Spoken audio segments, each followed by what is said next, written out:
niba ufite telefone ya Android gerageza urebe aka kantu nawe phone yawe igakora, tumenye niba ari original cyangwa atari original. Version ya 12 ndakenga arizo zigezweho muri zino phone za Android, kugira ngo ubone ko phone yawe ari nzima kandi ikoreshwa version 12. Gerageza kano kantu ariko kari bukunde. Uraza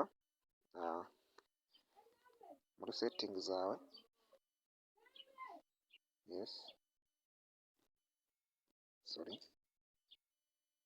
uraza muri setting ya telefone yawe, hano zamuke uze hano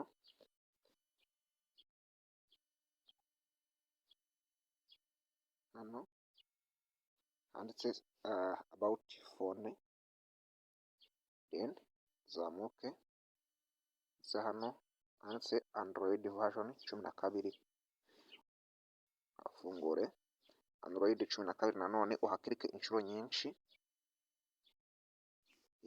Dore ijambo, dore harabuzemo aka kantu. Icyo ukore uri buze guselectinga isaha uyijyane igire muri 12 neza, uturekura. Nubona hajemo ijambo 12 umenye ko tumenya ko phone yawe ari Android 12 kandi ikaba ari original.